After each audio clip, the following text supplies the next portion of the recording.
Amém, irmãos? Como é que vocês estão aí nessa quarentena? Desfrutando do Senhor?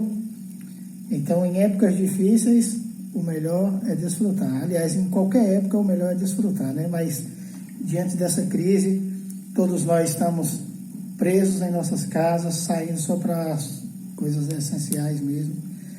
Mas continuamos desfrutando do Senhor. Graças a Deus pelas provisões que o Senhor tem nos dado, mediante toda essa pandemia, toda essa crise, mas Ele tem nos dado meios, canais de comunicação, e estamos aqui mais uma vez para desfrutar com os irmãos da série do Alimento Diário, a Igreja dos Primogênitos, semana 3, como Deus aperfeiçoa seus ministros. Então, estamos aqui, o irmão Dimas, ele vai compartilhar conosco.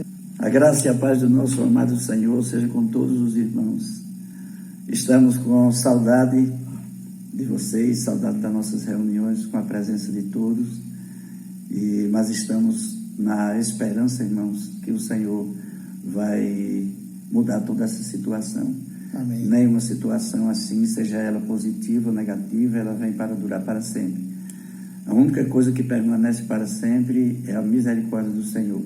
Irmãos, essa semana nós chegamos como o irmão já falou, nós chegamos à terceira semana do nosso alimento diário da série A Igreja dos Primogênitos, e hoje nós estamos na sexta-feira. Nós vamos compartilhar um pouquinho sobre a sexta-feira dessa terceira semana, e que tem como título essa mensagem, como Deus prepara os seus ministros.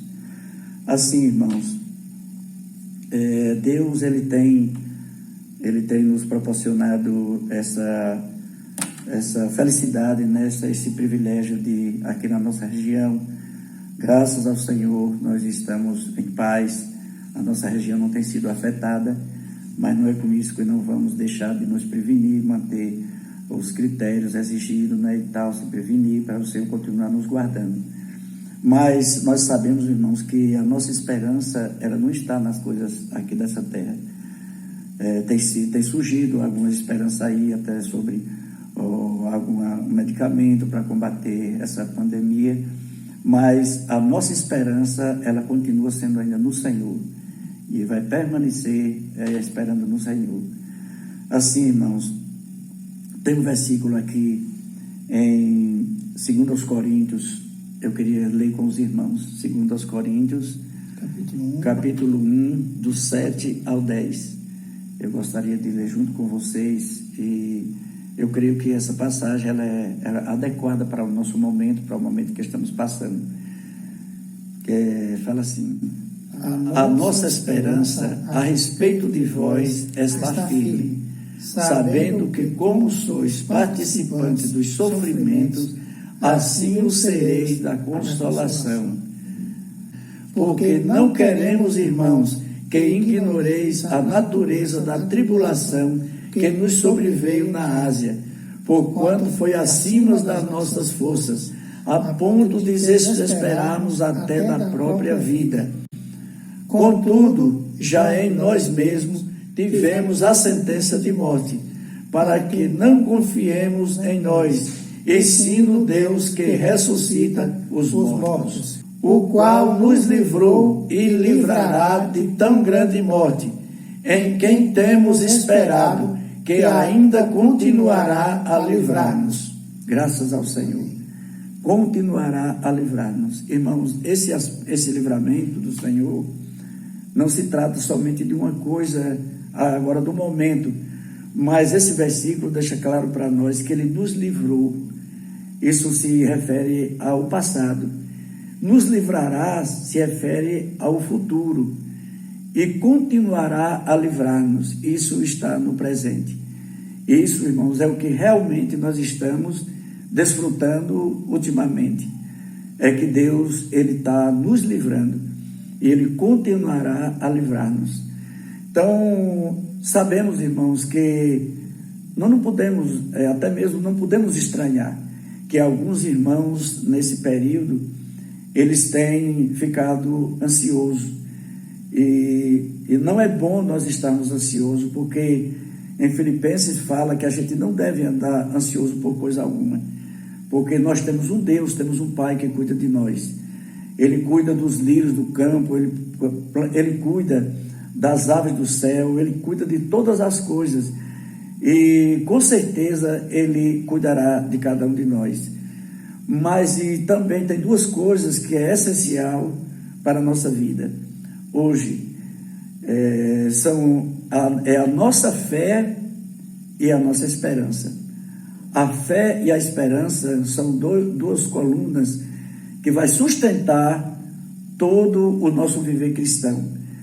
Essas duas coisas precisam estar ligadas à nossa vida e nós precisamos exercitar a nossa fé e a nossa esperança. Essa semana o irmão Miguel, ele liberou uma mensagem e eu achei muito rico quando ele estava falando a respeito da nossa fé. A Bíblia em Hebreus fala que a fé é o firme fundamento das coisas que se esperam e a prova daquilo que se não vê. Irmãos, a fé ela é fundamental em nossa vida cristã. Finalmente, tem uma coisa que nós falamos antes aqui, que ela é um paradoxo a essas duas coisas que falamos, que é a fé e a esperança. O que é que é contra, que é um paradoxo a essas duas coisas? É a ansiedade. Quando nós estamos ansiosos, a fé imediatamente ela desaparece. Finalmente, o que é a fé? A fé é a ausência da ansiedade. E o que é ansiedade? É a ausência da fé. Essas duas coisas, essas três coisas, elas não podem ocupar o mesmo espaço, ou no mesmo tempo, o mesmo ambiente. Eles não podem ocupar. Quando a fé chega, a ansiedade desaparece. Elas não ocupam o mesmo espaço no mesmo tempo. Então, irmão, é essencial para a nossa vida a fé. Temos percebido que em muitos lugares a situação tem sido muito mais grave do que na nossa região. Mas nem por isso, os irmãos que estão passando por isso, eles têm desanimado. Eles estão mantendo a sua fé no Senhor, confiando que essas coisas, elas vão passarem. Elas não vão permanecer para sempre. Então, nós vamos alicerçar a nossa fé nessa esperança que o Senhor, Ele estará cuidando de cada um de nós. Reforçando o que o irmão Dimas falou, esse versículo realmente ele é muito rico. Não andeis preocupados quanto à vossa vida, pelo que haveis de comer, pelo que haveis de beber, nem quanto ao vosso corpo, pelo que haveis de vestir. Não é a vida mais importante do que o mantimento e o corpo mais importante do que o vestuário? Amém. Então, realmente, irmãos, isso nos alegra, porque Deus, Ele cuida. Como o versículo diz Sim, aqui... 26. Olhai para as aves do céu, que nem semeiam, nem cegam, nem ajuntam em celeiro, e o vosso Pai Celestial as alimenta. Não tende vós muito mais valor do que elas?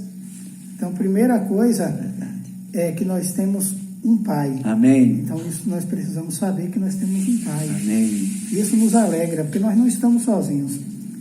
E a segunda coisa nesse versículo é que esse Pai, Ele nos valoriza. Nós temos valor para Ele. Não tendes vós muito mais valor do que elas? Então, irmãos, nós realmente não precisamos ficar preocupados, porque nós temos um Pai e outra coisa, nós temos valor para esse Pai. Então, graças a Deus por isso. E no 33, mas buscai primeiro o reino de Deus e a sua justiça, e todas estas coisas vos serão acrescentadas. Amém. Então, irmãos, assim, nós sabemos que não tem razão para nós ficarmos ansiosos. Não tem razão, porque nós temos um Pai e esse Pai está cuidando de nós. Amém. Graças ao Senhor. Irmãos, essa semana, como o assunto é como Deus aperfeiçoa os seus ministros, há uma necessidade hoje de um aperfeiçoamento desses ministros. Nós vimos na experiência de Moisés, nos seus primeiros 40 anos, depois novamente mais 40 anos, para Deus chamar para poder conduzir aquele povo para a terra prometida. Então, hoje não é diferente. Toda vez que Deus chama alguém, Ele chama para esse aperfeiçoamento. E nós hoje, como os ministros da nova aliança, que na velha aliança era somente Moisés que era o ministro, né? Mas hoje Deus precisa e está chamando ministros. Por isso que em todas as mensagens que foram faladas nessa conferência, há uma pergunta que ainda hoje ela soa. Posso contar com você? Deus continua perguntando, posso contar com você? Então, irmãos, hoje Deus precisa de ministros, mas Ele precisa também aperfeiçoar esses ministros. E nós vemos por que Deus quer aperfeiçoar esses ministros. Porque houve, irmãos, no ser humano, na nossa constituição humana, houve uma interferência. Nós sofremos uma queda, todos nós sofremos uma queda. No alimento diário, nós na sexta-feira, está falando sobre o relacionamento da trindade de Deus com os seres humanos.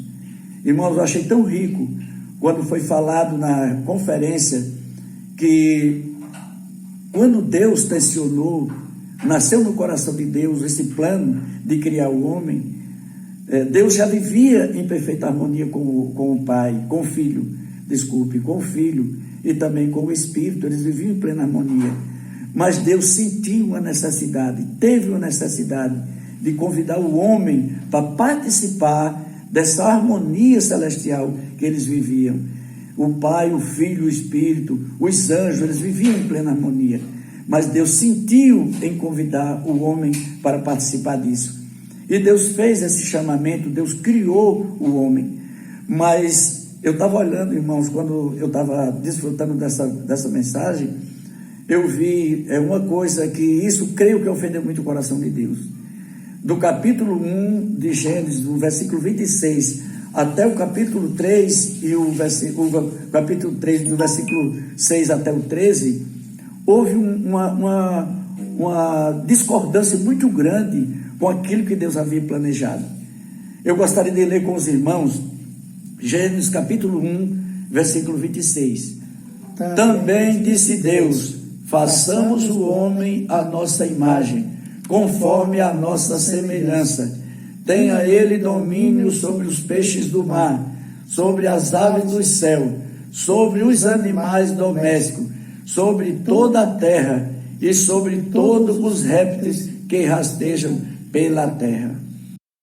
Então, irmãos, Deus, veja só que isso é muito rico. Quando Deus fala assim, façamos. Quando Deus pronunciou essa palavra, façamos, Ele não estava só. Então Deus, Ele estava no início do princípio, em concordância, em harmonia, em pleno gozo com essa trindade. Mas Ele achou por bem convidar o homem. Aí Ele disse assim, façamos o homem conforme a nossa imagem. Então nós fomos feitos à imagem e à semelhança de Deus. Mas depois, do capítulo 2, o versículo 18, diz assim, disse mais o Senhor Deus, não é bom que o homem esteja só.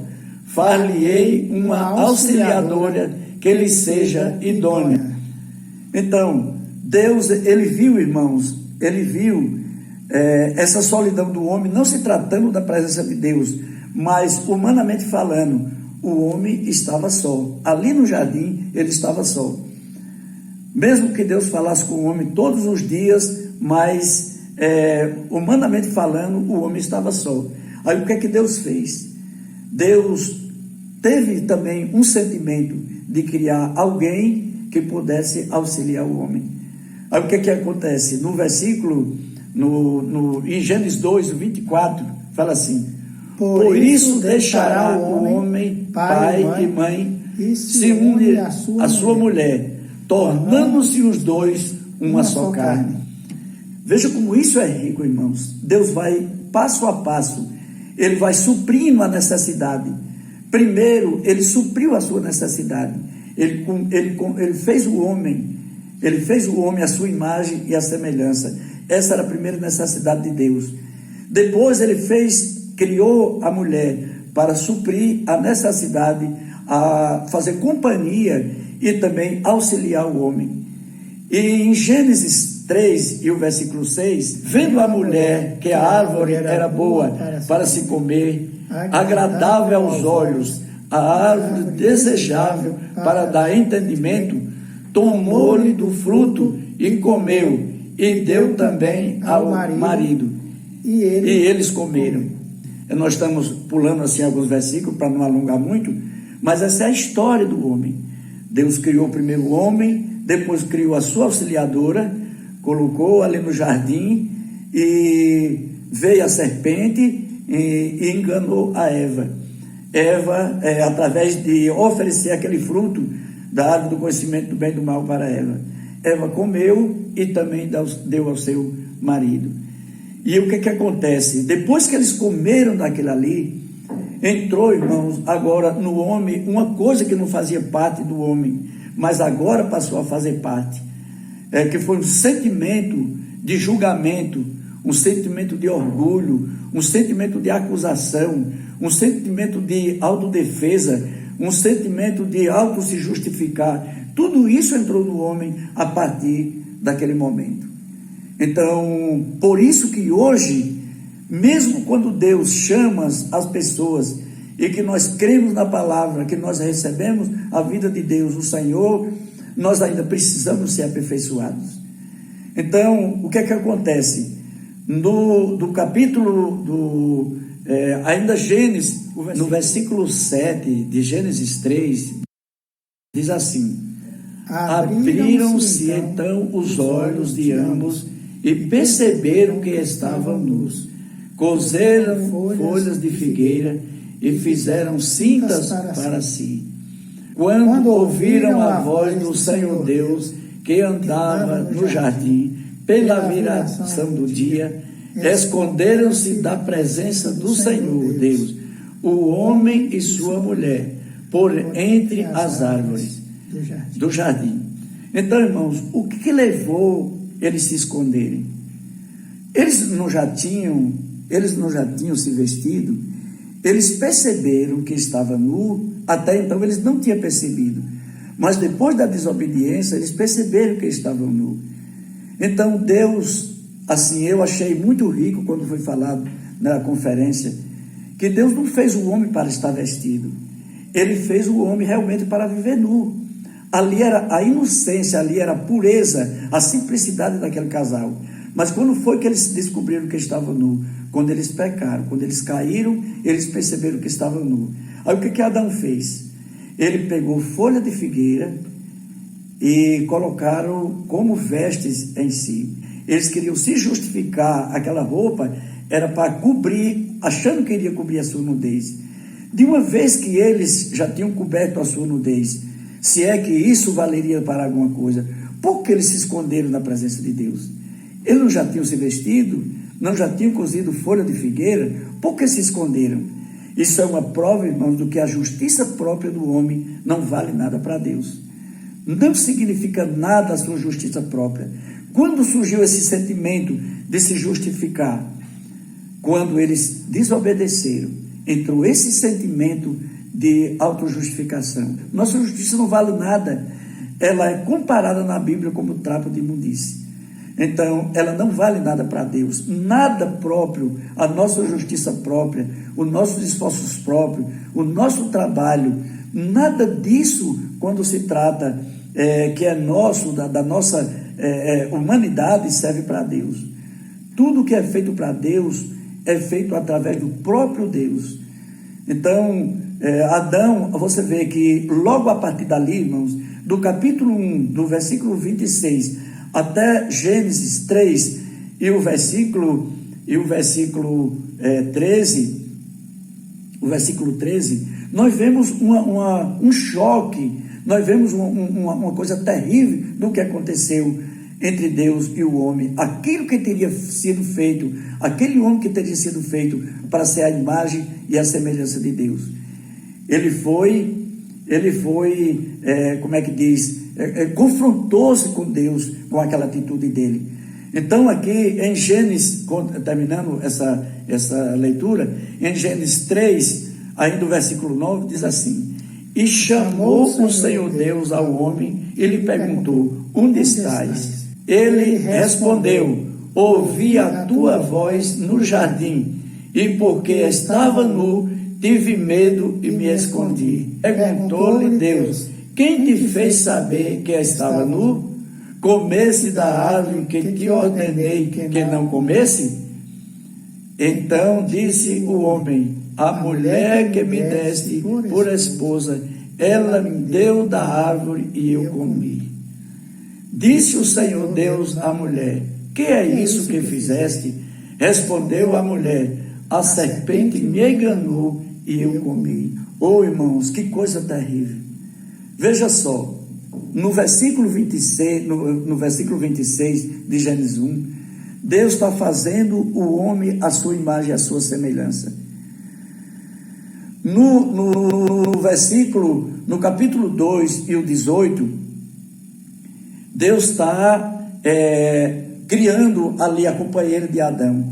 Mas agora, num período tão curto, do versículo 26 até o Gênesis 3 e o versículo 13, nós vemos tudo isso que aconteceu. Agora, aquela mulher que quando o Senhor Deus preparou ela e levou ela à presença de Adão, Adão usou uma frase: afinal. Essa palavra, irmãos, quer dizer finalmente. Finalmente, essa agora é osso dos meus ossos e carne da minha carne. Então, ele estava feliz com aquele que Deus tinha preparado para ele. Mas logo você vê um acusando o outro. Irmãos, esse é justamente o retrato do que acontece hoje nos outros dias. Isso constantemente acontece por uma simples coisa: existe esse sentimento de acusação de um para o outro.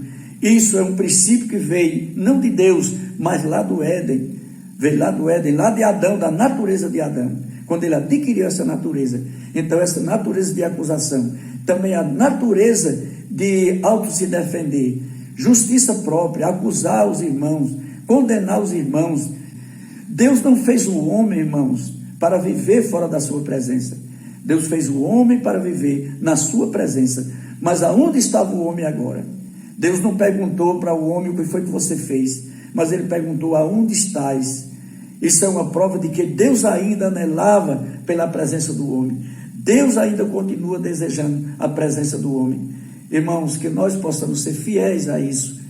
Não podemos distanciar do Senhor, não podemos nos esconder. Se alguma coisa aconteceu entre nós e Deus, que nós possamos tratar isso de outra maneira, não nos escondendo, mas pedindo, suplicando a misericórdia do Senhor, indo diante do Senhor, conversando com o Senhor, nos humilhando diante do Senhor e pedindo a sua misericórdia. Então, por isso, há uma necessidade de Deus aperfeiçoar hoje os seus ministros. Nessa semana, na sexta-feira, nós ouvimos e vimos no compartilhar duas pessoas, dois ministros da Nova Aliança, que foram citados como referência desses ministros que precisam ser aperfeiçoados. Nós vimos, irmãos, duas pessoas diferentes. Nós vimos Pedro, que foi chamado, no momento que Pedro foi chamado, ele estava pescando. É uma profissão, assim, bem desvalorizada, é uma profissão muito simples, de pessoas indoutas, assim, não tem muita preferência ser um pescador, não é muito preferido por alguém. Mas também Deus chamou, em contrapartida a isso, Deus chamou Paulo. E nós vemos, aqui eu quero até ler com os irmãos, em Gálatas capítulo 1, versículo 11: faço-vos, porém, saber, irmãos, que o evangelho por mim anunciado não é segundo o homem, porque eu não recebi nem aprendi de homem algum, mas mediante revelação de Jesus Cristo. Então, o seu evangelho, a base do seu evangelho, podemos dizer, a credencial do seu evangelho era esse. Ele não recebeu, ele não aprendeu de homem algum. Paulo foi uma pessoa culta. A Bíblia diz que o seu aprendizado foi nos pés de Gamaliel, um doutor da lei que conhecia tudo a respeito da lei. Mas Paulo não aprendeu, é com isso que ele está se referindo, o evangelho não foi de homem algum, ele aprendeu diretamente de Jesus Cristo. As visões que Paulo teve foram visões muito grandes, visões celestiais, visões que levou ele viu no terceiro céu, e ele chegou a dizer que não podia revelar todos esses segredos aos homens, até porque nós não iríamos entender. Então teve coisas que foi revelada para nós, teve coisas que ficou entre ele e Deus. Ainda prosseguindo, nós vamos ver Gálatas ainda, o mesmo capítulo, capítulo 1 e o versículo 13. Prosseguindo, irmãos, o versículo 13. Porque ouviste qual foi o meu proceder outrora no judaísmo, como sobremaneira perseguia eu a igreja de Deus e a devastava. E na minha nação, quanto ao judaísmo, avantajava-me a muitos da minha idade, sendo extremamente zeloso das tradições de meus pais.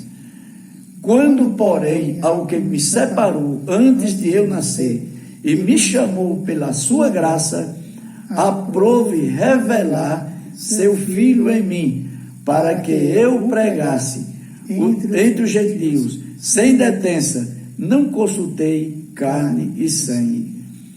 Então, irmãos, esse é o testemunho que Paulo dá do seu passado anterior. Como ele vivia, o entendimento que ele tinha com respeito, o que ele fazia com respeito à lei. Mas quando ele foi chamado, ele abriu mão de todas essas coisas, irmãos, porque a visão celestial é uma visão superior. Ele deixou todas essas coisas por causa do Senhor. Mesmo com essa bagagem que Paulo tinha, mas ele precisava ser aperfeiçoado, porque agora o Senhor, ele tinha um novo ministério para Paulo, ele tinha uma nova tarefa. Então, o importante que nós vemos aí, que Deus precisa aperfeiçoar, tanto Paulo, que era muito conhecedor das coisas, que no seu currículo aqui, ele mostra a pessoa que ele era, zeloso das tradições dos pais, entendeu? Perseguidor da igreja, o zelo era tão grande que ele chegava a perseguir a igreja. Mas acontece que Deus também, da mesma forma, ele precisa aperfeiçoar o iletrado também, que no caso era Pedro que estava pescando. Mas o importante que nós vemos, que no desfecho final dessa história, irmão, nós vemos 2 ministros aperfeiçoados. Amém. Paulo disse que ele combateu o bom combate, acabou a carreira e guardou a fé. E agora lhe resta a coroa da justiça, que está preparada não somente para ele, mas para todos que amam a sua vinda. E nós também vemos Pedro, irmãos, a questão de Pedro. Por que também Pedro precisava ser aperfeiçoado? Porque Pedro era aquela pessoa que agia muito pelo impulso, né? Ele era muito impulsivo. Mas acontece o seguinte: foi aquele homem que que o Senhor convidou para o Monte da Transfiguração, e foi também o homem que teve a revelação da igreja em Cesareia de Filipe. Então Deus mostrou ali que ele era o Cristo, o Filho do Deus vivo, para Pedro, mas também mostrou ele na sua glória no reino, ali no Monte da Transfiguração. Então Deus tanto aperfeiçoa um como aperfeiçoa o outro. E hoje, irmãos, repetindo, Deus está precisando desses ministros, que Deus possa contar com eles, primeiro aperfeiçoando, para depois cooperar com ele no seu ministério. Nós vimos em 1 Coríntios ali que Deus trata com a obra, Deus trata com o ministério, mas na segunda carta de Paulo aos Coríntios, Deus trata com a pessoa do ministro. Deus trata com a pessoa do ministro. E agora, ainda em 2 Coríntios, que foi o que nós lemos hoje, Deus trata com o aperfeiçoamento desses ministros. Amém. Ele conta com a obra, ele conta com os ministros, mas ele conta também com o aperfeiçoamento desses ministros. Precisamos, mais do que nunca, sermos aperfeiçoados. Constantemente nas mensagens do irmão Miguel, irmãos, que nós estamos assistindo todos os dias, ele continua dizendo: o Senhor está voltando. O Senhor está voltando. Isso precisa, irmãos, soar em nossos ouvidos. Não podemos deixar de ouvir isso. Ou então ouvir e fazer de conta que não estamos ouvindo. O Senhor está voltando. Deus conta conosco no seu ministério para aperfeiçoar os outros, para juntos sermos aperfeiçoados, para cumprir-se aquele que fala no livro de Efésios, até que todos cheguemos à unidade da fé, à estatura de varão perfeito, à plena varonilidade. Irmãos, essas são as nossas palavras de hoje, as palavras dessa mensagem de hoje, o nosso encargo. E quero agradecer ao irmão Jário, porque está cooperando com a gente aqui nessa tarefa. E continuamos no nosso encargo, oramos por todos vocês e contamos com a oração de vocês também a nosso favor. Vamos fazer uma oração finalizando o nosso encargo de hoje, para Deus continuar nos guardando. Senhor Jesus, oramos a Ti, Senhor, neste momento. Suplicamos a Tua graça e a Tua misericórdia. Senhor, aumenta a nossa fé, aumenta a nossa esperança. Precisamos, Senhor, a cada instante exercitar a nossa fé. Ó Senhor Jesus, a nossa esperança está em Ti. Precisamos, Senhor, de Ti a cada momento. Sabemos que a Tua volta está próxima. Não queremos ser pegados, Senhor, como aquela nação, como aquela geração que foi pega na época do dilúvio, na época de Noé. Ó Senhor Jesus, queremos estar, Senhor, preparados. Queremos estar ouvindo o Teu falar, praticando a Tua palavra. Guarde, Senhor, a Tua igreja. Não queremos que nenhum, Senhor, seja desqualificado. Queremos que todos os irmãos sejam vencedores. Contamos, Senhor, com a Tua pessoa. Tu és o nosso Deus e o nosso Pai.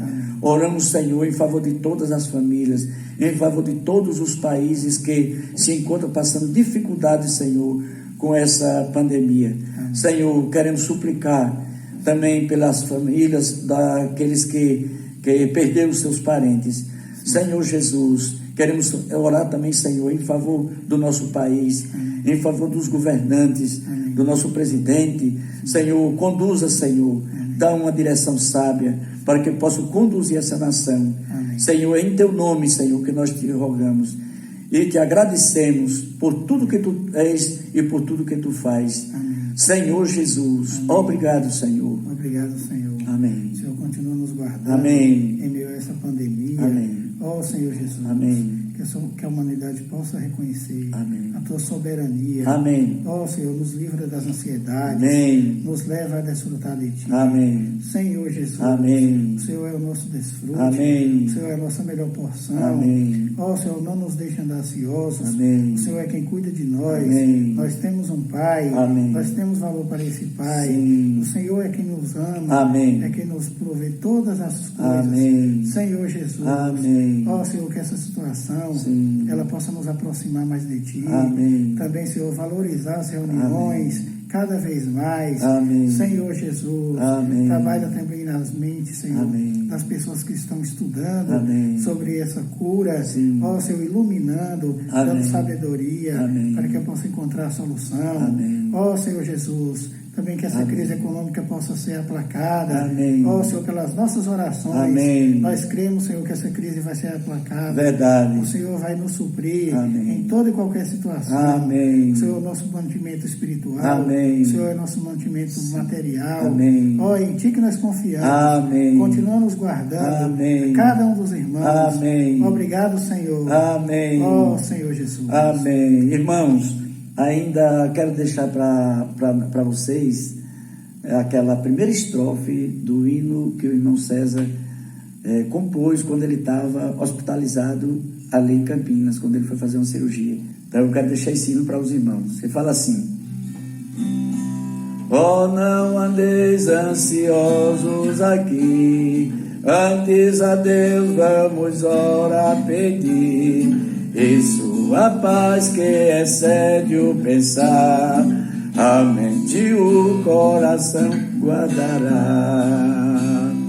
tudo podemos naquele que é Deus, quem com amor fortalece os seus, mesmo em fase da morte voraz, sua presença consolo nos traz. O único Deus com seu valor nos suprirá, seja o que for, o aguardamos em glória ao voltar, e todo pranto se enxugará. Amém. Deus abençoe os irmãos. Um abraço a todos, continuamos desfrutando do Senhor. Jesus é o nosso Senhor.